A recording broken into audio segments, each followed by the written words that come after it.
Perfectionism for me has always been a kind of central part of what I'm struggling with. That sense that I'm kind of on the back foot, that I need to put in just a little bit more, maybe a lot more effort and self-discipline, find the perfect organizational system, and then I would finally get into the driving seat of my own life. It's becoming very obvious that this ever-accelerating treadmill isn't going to lead finally to this moment of wonderful calm and peace of mind. There will always be too much to do. You're never going to feel completely ready. You're never going to be able to feel confident about what's coming in the future. So if you set out on some big project of scheduling your time very, very, very strictly, not only will you probably fail and get very stressed, but even if you succeed, you'll fail in a way, because there'll be some lack of spontaneity to that life, to that sense of just having to carry out these instructions that you've given yourself that is somehow at odds with what we really value from being alive. And so that's why I think we need a way of understanding and thinking about work and productivity that does not treat getting on top of everything as the goal. My name's Oliver Burkeman. I'm an author and a recovering productivity geek, and I wrote the book Meditations for Mortals, 4 weeks to embrace your limitations and make time for what counts.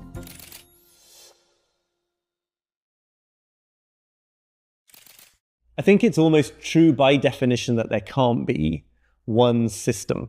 I'm going to follow this like perfect morning routine or whatever it might be, and then I don't really need to think about it, because then it's just going to sort of run life on my behalf. We have to be honest about the fact that we're talking about perspective shifts. We're talking about a very gradual process of learning to see the world in a different way. The thing we don't realize about being finite humans is that our situation is actually much, much worse than we think it is, and that this is tremendously good news. We have this tendency to feel like mastering the situation of being a human in the 21st century is like a really difficult challenge. But I think actually when you turn your attention to things closely, you can see that it's not really difficult to get on top of all your to-dos. It's actually completely impossible. And in that transition from really difficult to completely impossible, there's a moment of real kind of relief and relaxation. There's a sense of a weight being lifted from one's shoulders. The Zen master Jiu Kennet, her philosophy of teaching students was not to lighten the burden of the student, but to make it so heavy that he or she would put it down. We're absolutely deluged with advice on lightening the burden, right? Every new productivity system is supposed to lighten the burden. And there's something so powerful about remembering the senses in which actually the condition of being human is just always to feel like there's more that you could do, like there's more that you could know, that you're going to be vulnerable to distressing emotions at any moment, all the rest of it. And then you can just put that burden down and walk forwards with a spring in your step and actually try to do a few things that matter and make life more rich. A lot of us today wake up each morning with a feeling of what I describe as productivity debt.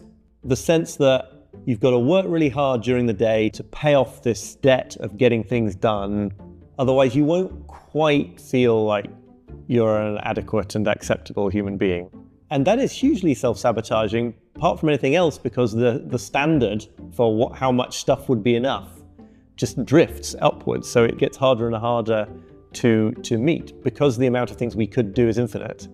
Attempt instead to start from the idea that you don't need to do anything with your day to justify your existence on the planet.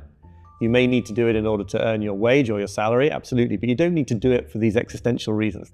One tactic that is surprisingly helpful, given how simple it is just keeping a done list of the accomplishments that you complete. It's possible then to see all the things you do as kind of payments into the credit of this account, right? What if you started at zero balance and everything you did during the day was something extra that you could have not done, but you did do? If you're in a really bad motivational moment, just sort of lower the bar for what counts as an entry on this list. I mean, you could include made coffee, got dressed. Like, you did do these things. And what you find, again, is that these things snowball quite rapidly into much more satisfying days of bigger accomplishments than that. The 3 to 4 hour rule reflects a pattern that you can see in the routines and rituals of so many authors and artists, scientists, mathematicians, composers, all the way through history. Alex Pang details a lot of this in his book Rest, where they, to an astonishingly uniform degree, dedicate about 3 or 4 hours a day, no more, to the core work of their lives that requires sort of deep thought and quiet and focus and reflection. There's also lots of evidence to suggest that you actually are going to make more progress on focused work if you constrain it in this way. It's tiring to focus in this fashion. You need time to replenish. Also, there's an aspect, or many aspects of the creative process that are actually going to be doing their work once you've stopped, once you're in the rest of your day and you're relaxing. This is not only about being decent when it comes to people's lives outside work. Like, this is better for the work as well. So many of us feel beset by distractions in the modern world, but it's telling that the whole idea of a distraction really requires you to assume that you know in advance which things that might fill the next hour, the next day, which things are good things and which things are unwanted things that should be eliminated. But you can take this much too far, and actually a lot of approaches to productivity, I think, encourage us to take it too far, encourage us to try to exert total control over how the next period of time is going to unfold. They define more things as distractions and interruptions and make the experience of being distracted or interrupted worse.